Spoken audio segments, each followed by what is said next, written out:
So this is the fuel tank, and I don't know if you remember before, if you've seen one of the other videos where I changed the filter on the fuel pump, etc. I certainly gave it a clean out anyway. I've since replaced the fuel filter, but you'll see it's continued to degrade. I gave it a flush out with some kill rust. I can't remember the name, but I'll stick it down in the annotations or something, or down in the comments below.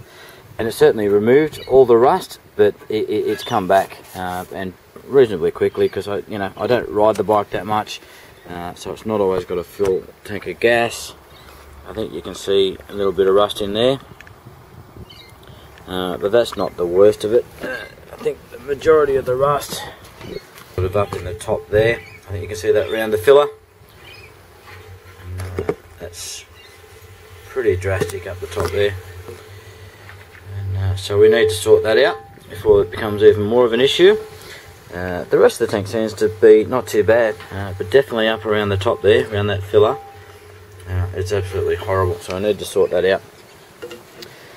And to that end, what we've got is this KBS motorcycle tank sealer kit.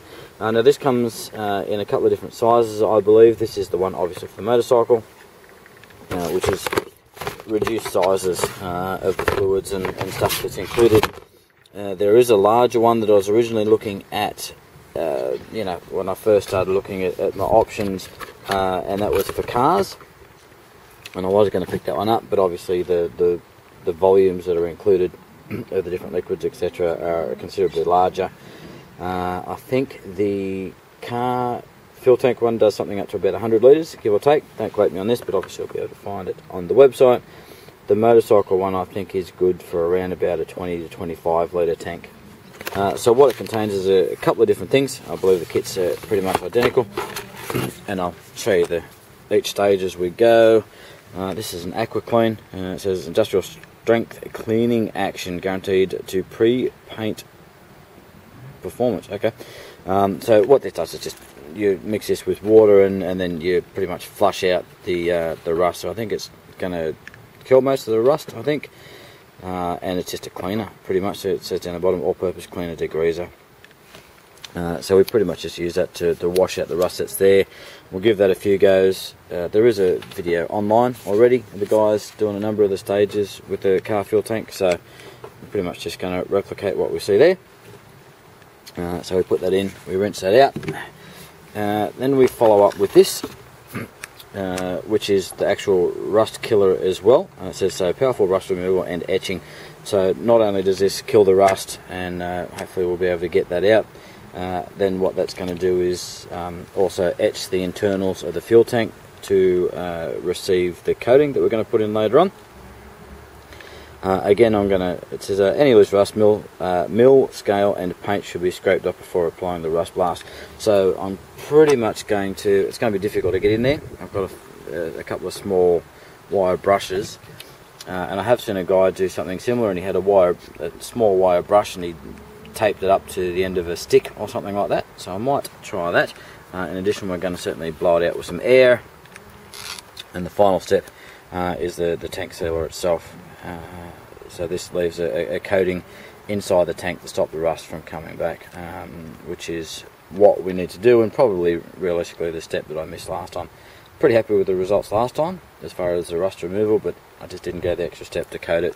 Didn't think I needed to. So if you're going to get around to doing a fuel tank and you've got rust in it, well, I suppose the proof will be in the pudding at the end of this, and we'll let you know. G'day, buddy.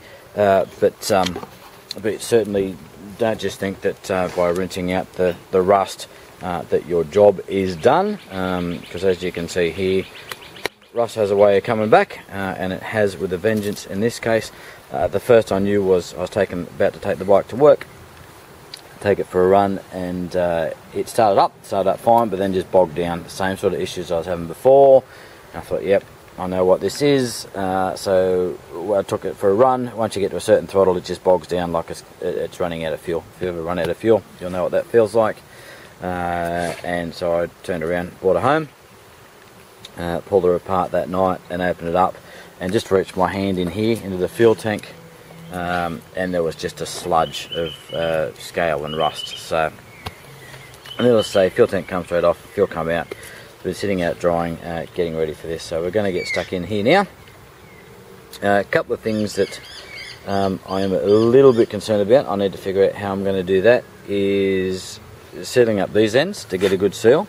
Obviously, when I eventually put the paint through, I don't want that. I don't want the fuel pump in there, etc. So what I think I'm going to do is I've removed the fuel pump. You can see, I think, the rust that's in the bottom there as well.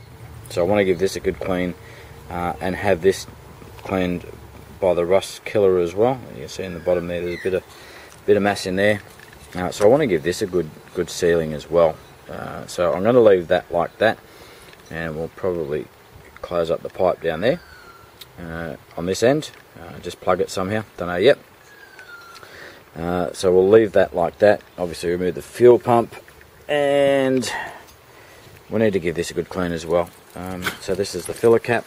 There's the dog again. So this is the filler cap, and I just took that off just so I could get access to the inside, to the top of the tank, so I could run the finger around a bit easier and just see what it really looked like inside and what the damage was like. So we're probably going to leave this in. What I have seen on one of the videos, basically what the guy did was just put a plastic bag or a piece of plastic over it and then shut that, so that's sealed up, and the plastic bag just covered this. And realistically, it's only just this section here that's going to be in the fuel tank. We want that to be rust coated and probably etched even, but we don't want it to be taking the paint, because that will play around with the locking mechanism, etc. So we go. All right, we're going to get stuck into this. We're going to put this back on and mix up the stuff, stick it in the fuel tank, and give it a rinse, and we'll probably show you what comes out of it.